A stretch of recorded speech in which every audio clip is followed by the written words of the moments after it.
po, popcorn, saka detergent po. Liquid or powder, pwede naman po. Tapos, kung magbi-bleach po, dito lang po ilalagay. And then, sa operation po, pag on po, normal, yung mga pang-araw-araw lang. Ito po, nakaset na po yan, default na po yan. So mag-start ka na lang po. Kahit di nyo na po siya galawin. Although, na-a-adjust po siya.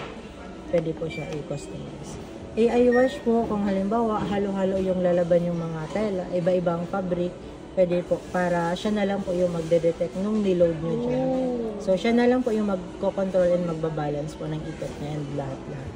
Quick wash po, para sa mga kakunti lang po yung lalaban, mga 2 to 3 kilos, para madalian lang po yung paglalaban. Tapos yung mga delicates, and then sa duvet po. Kung mga beddings po, duvet po kayo, lahat ng beddings, duvet.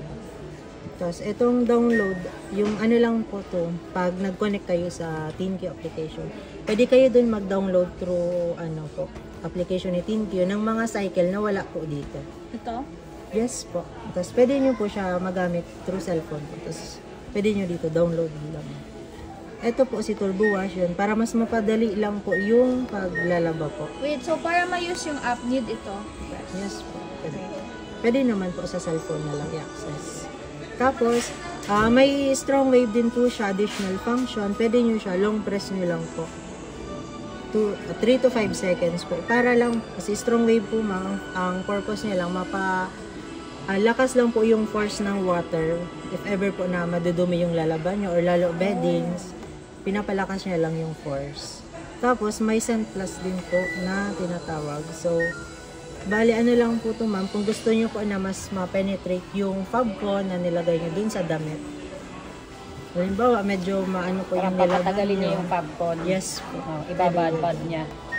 Tapos, ito ma'am, may ano siya, tab clean dito. So, ito po, maintenance po ito ng loob ng washing machine. So, every once a month lang po siyang tina-tab clean.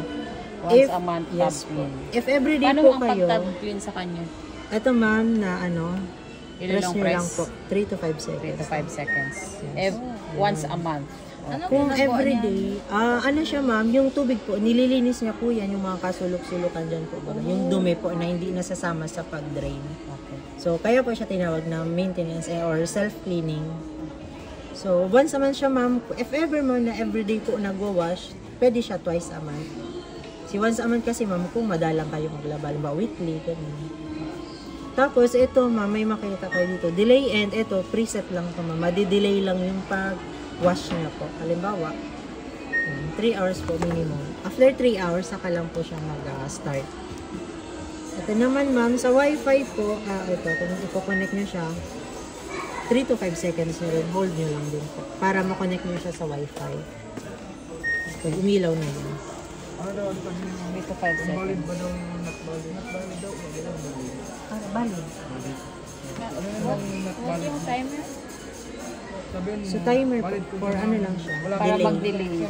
Kunwari, Preset po. i-preset mo siya. Gusto mo ilagay na ngayon yung mga gamit. But tomorrow mo pa i-wash. But Hanggang 24 hours. it will waste electricity. Halimbawa, ito sinet yung ma'am 12 hours or 12, after 12 hours. Saka lang po siya gagawin. Kasi may giveaway ni ka mga nag-work ma'am. So, as in, walang kasama sa bahay. Para pagbalik nila at ipatapos na yun. Tapos, ito may soak din naman po. Pwede man kayo mag-soak. Basta lahat ma'am na may asterisk, 3 to 5 seconds lang po para ma-access mo siya. Okay. So, yun lang ma'am. In terms po sa warranty niya, for home service po ito ma'am, 1 year, parts and service yan. If ever na may problema si unit, yung pinakang resibo lang pong galing dito ang dadalhin niyo sa amin. Kasi kami na lang po magko-coordinate kay technician. Tapos sila na lang bibisita sa bahay niyo.